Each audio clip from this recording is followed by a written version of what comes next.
historic Shenington circuit is a fast and flowing track where top-end speed is vital and the toe has a big effect. The first corner of note comes after a flat-out left sweep, turn 2 at Cafe. Okay, so this is the second in our series of track guides here at Shenington SuperPrix. Shenington, one of the more traditional circuits on the calendar.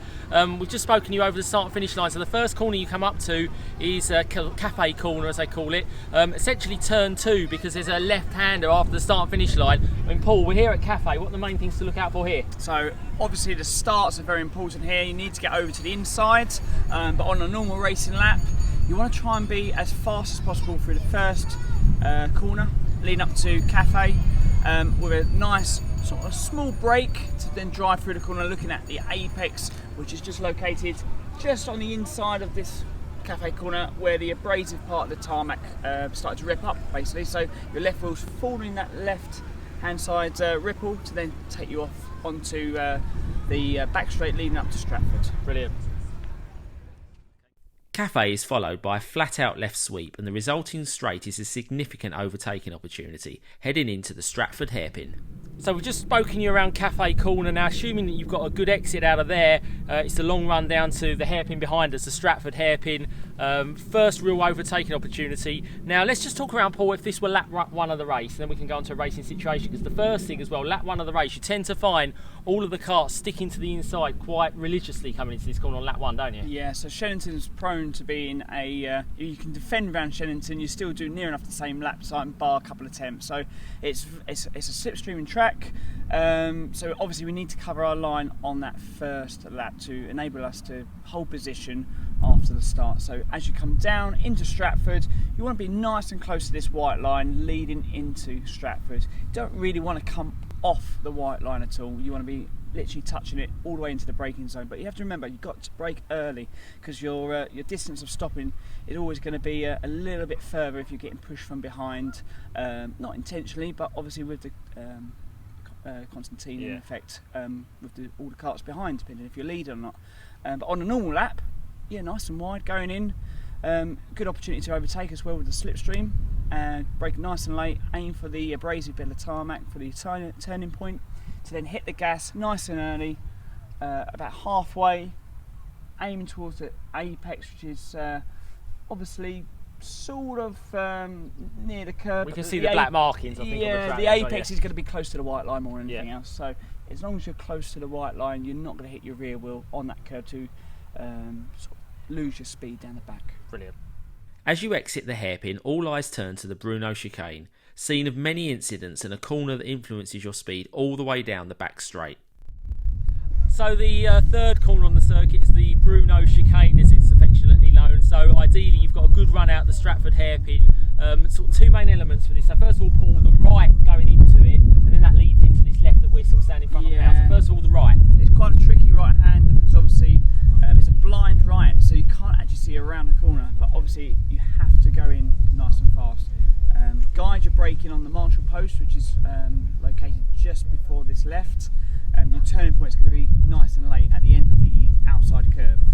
If you can enable yourself to turn nice and late at the outside curve, going into this left, you'll actually get on the gas nice and fast to give you a good run onto this back straight. And obviously we don't want to miss this apex. It's very important. If you drift wide, you're going to make the right very, very tight, so you're going to lose your speed. You want to be nice and close to the left curb. Come to the middle of the track to get a nice clean run through the bumpy surface going onto that main straight. Brilliant. The fastest section of the track is next up, where the toe can be significant on the run down the straight. In this last sector, getting it right onto the brakes into the Wilkins hairpin can make or break a lap.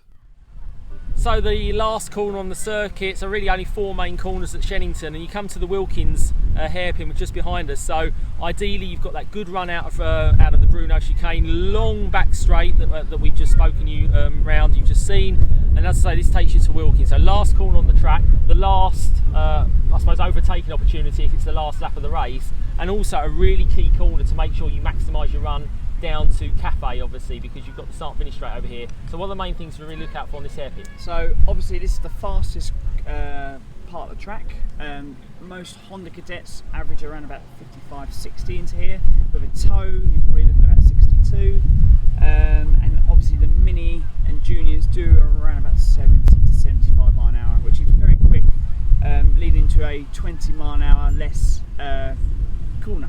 You've got to brake nice and late. Obviously control the brake. You don't want to get it sideways through, because as soon as you get the kart sideways, you'll never catch the slide. It really is a treacherous corner when it comes to grip.